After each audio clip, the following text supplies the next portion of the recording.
tonight by Vermont Senator Bernie Sanders. Senator, good to have you with us. I know how you feel about Citizens United. I'd like you to respond to the Senator Cruz from Texas on that. How outrageous is it? Sounds like he is on Saturday Night Live. It's a very funny skit. You know, Citizens United is a little over 4 years old. Saturday Night Live has been on the air for decades. And I don't recall too many people on Saturday Night Live going to jail for making fun of politicians, not on Fox TV, not on MSNBC. It's a preposterous argument. And what it attempts to do is just another scare tactic because they understand that the vast majority of the American people across the political spectrum understand that democracy is not about the ability of billionaires like the Koch brothers and others to buy elections. That is not what democracy is about. They claim that money is free speech. Your response? And my response is that money is not free speech. That in a democracy, we have the right to elect people based on their ideas and not on the ability of a billionaire like the Koch brothers to spend hundreds of millions of dollars on tens of thousands of political ads. We have had campaign finance law in this country for many, many decades. I would go further. I believe in public funding of elections. But the idea that democracy is for sale to the highest bidder, to those people who can spend the most money, is an insult to those of us who believe in a democratic society. That is called an oligarchic society, not a democratic society. Do you think that there are Republicans at heart somewhat nervous about all of this money, that, you know, maybe Citizens United isn't the right way to go in this constitutional amendment? You think there's enough of them for Congress to do something about it? Look, the fact of the matter is, right now, the Republicans are clearly the major beneficiaries in terms of the Koch brothers, Sheldon Adelson, and others.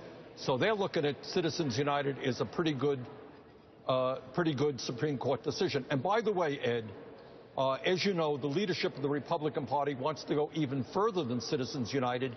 They want to do away with all restrictions so that billionaires can hand candidates a check for $50 or $100 million directly without having to do independent expenditures. But in terms of your question, yes, I have talked to Republicans who have already seen ads coming into their state which make them very, very nervous. So I think the overwhelming majority of the money is going in support of Republicans, but not all of it.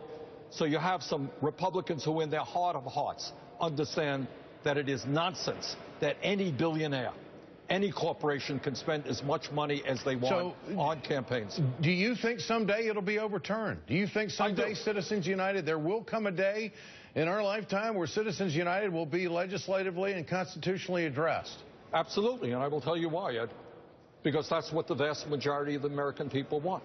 They are disgusted with what they are seeing right now. You know, there are something like 16 states that have already gone on record in opposition to Citizens United, hundreds and hundreds of cities and towns all over this country. So I think the American people want fair elections. They want free elections. They don't want billionaires buying elections. Okay.